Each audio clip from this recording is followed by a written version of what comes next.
Hey guys, welcome to this video. The last video I made was on Osamu Dazai, and that was a year ago.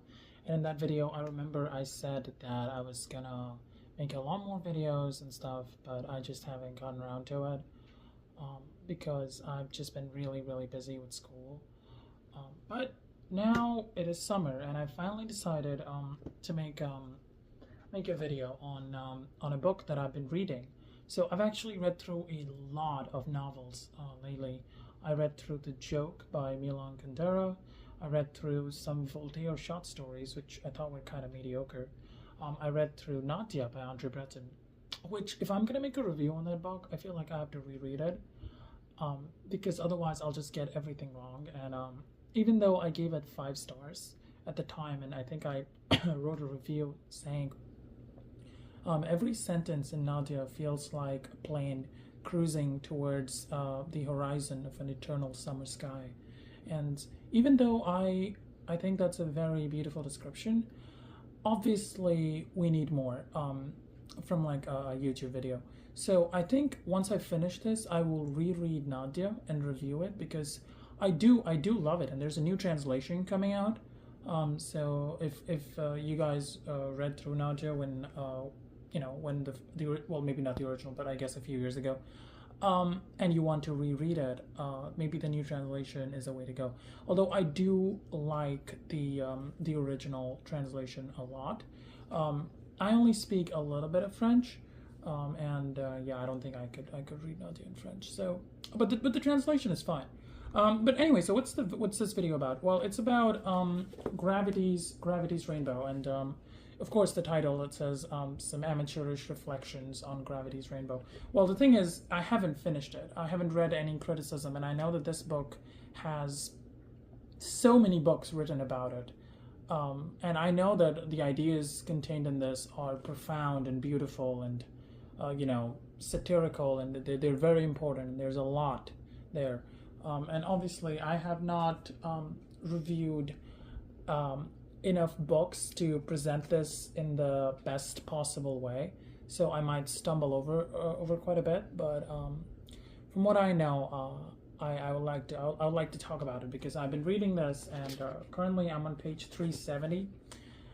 So I'm in section 3. I read through the first 2 sections, and now I'm like a quarter of the way through section 3. I think I'll probably finish this in like another 2 or 3 weeks because it is a bit hard going. The book is definitely difficult to read, simply because like Pynchon focuses so much on the mood and tone and atmosphere, and so little on the actual story.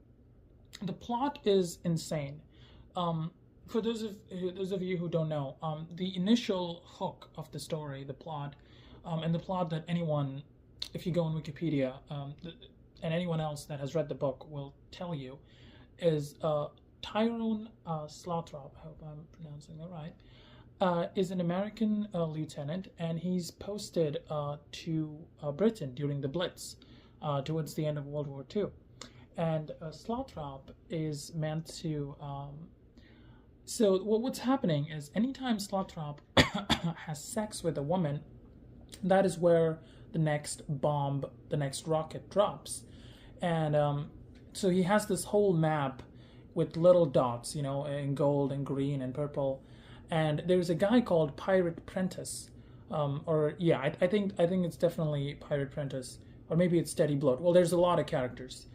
He's investigating Slothrop for this sort of pseudo governmental organization called the White Visitation, which is actually also a place, and it's this really gothic, spooky castle surrounded by a village where there's nothing else going on. And this is it's in England. And the White Visitation is run by Ned Pointsman and Brigadier General Pudding. I forgot his first name, but the whole shtick is that these guys are trying to figure out how Slothrop is able to predict these rocket explosion places.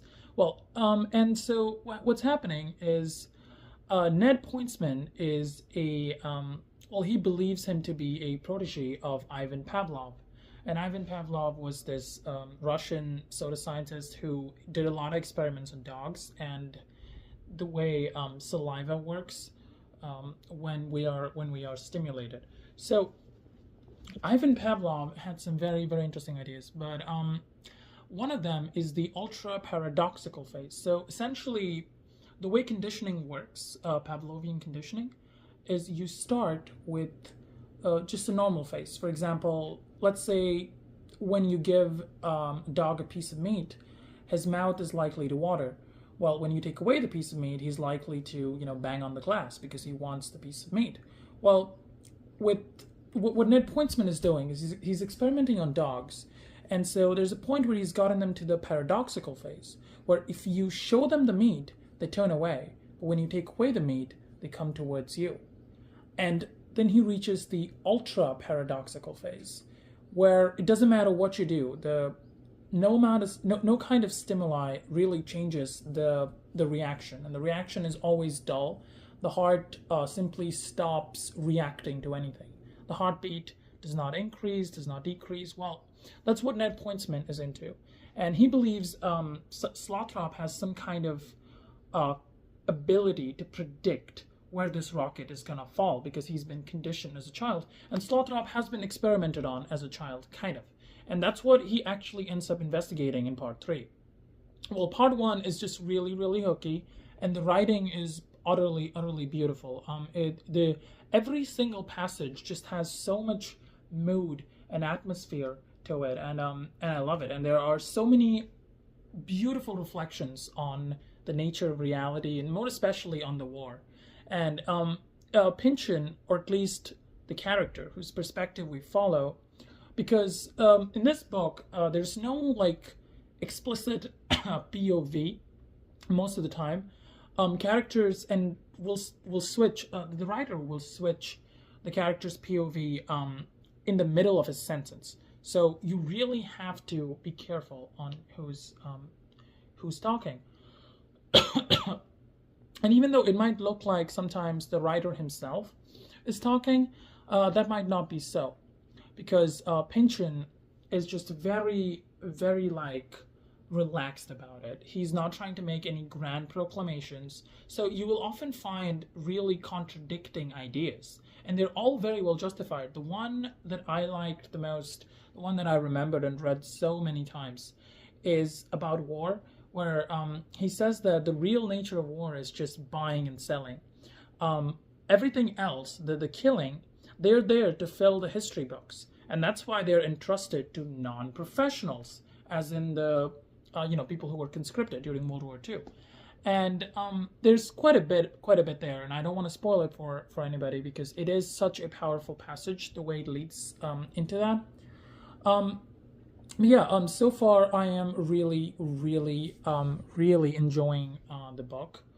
I think this is definitely one of the best novels I have ever read, and so far I'm enjoying it a lot more than Infinite Jest. Although I never finished Infinite Jest, I got to about page 400. I was really enjoying it too. So maybe after I finish this, I will read that. Well, I want you to talk a little.